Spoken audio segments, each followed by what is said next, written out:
Kurt on Facebook says, I feel pretty down. I follow God every day of my life. I try to block out mean things people say about me, but for some reason I cannot block it out. I've even called out to God for it. I need prayer. You know, folks, there are people around us who are difficult to live with. They're around me too. I understand. And there's some people that for some reason feel like it's their role in life to persecute you. Now, I talked about this just last week. And you say, well, Pastor Bob, why are you doing it one more time? Well, I want to talk about it a little more in depth today because I realize it's a huge problem. And I get a lot of these letters like Kurt's almost every day. Why are there so many people hurting from other Christians? You know, I love controversy. I kind of do. I like being a bit controversial. I like kind of making people think about things and rattling their cages just a little bit. Now, I don't like controversy just for the sake of controversy, but I love it when it produces something good. And I think, folks, that it's good for us to think a little outside the box. It's good for us, really good for us, to begin to process a little differently than we may have been processing. And all of that for an ultimate goal, to find our hearts, to find Jesus in a more intimate way, and to maybe begin to push through some of those things that we become complacent in. So that I like. And so sometimes I do that in this podcast. I'm a little controversial at times. Sometimes I even post things on my Facebook, Twitter, whatever, that are a bit controversial just to see how people will respond. And you know, a lot of people are really great at conversation. It is so healthy to do that.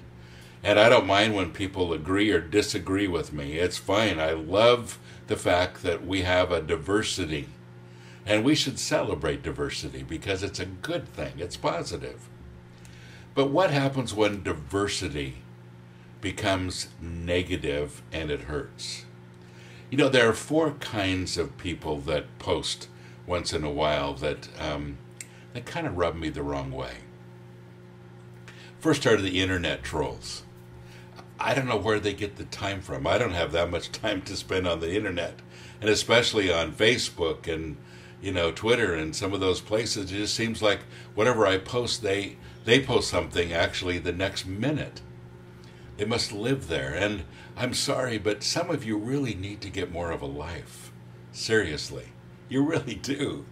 You shouldn't be spending that much time with anything. You know, make sure that your life has some diversity in it. And get out of the house once in a while. Seriously. Now, I realize some of you are going to write to me and say, you know, Pastor Bob, I have some physical problems. I can't move around. I can't get out of the house. And this is my only window. And I fully understand that. God bless you. But those of you that can, I'm talking to you. So first there are the internet trolls. Those people that just look around for something to comment on. And it seems like they just kind of stick their nose in everybody's business. Not always in a positive way. And then there are the political rabble-rousers. Those people that have strong political statements and they want to force it on everybody else. Now, I believe that you should be politically involved. But if you notice on my Facebook and on this podcast, I don't talk about politics.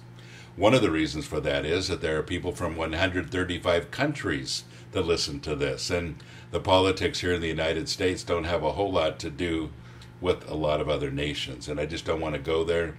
And I don't want to really go there on my sites. So I just don't go there. And then there are the religious legalists. And, you know, I understand that because people have been brought up with a certain mindset. And if you've been brought up in a church that's very legalistic, very condemning to others, very producing a lot of guilt, I understand that it's not necessarily your fault, although I'd sure love for you to break out of that mold. But there are those people, and then there are the bullies. Now, some people go from religious legalists to bullies. And I've made a decision in the last few days about bullies. I'm not going to tolerate it anymore.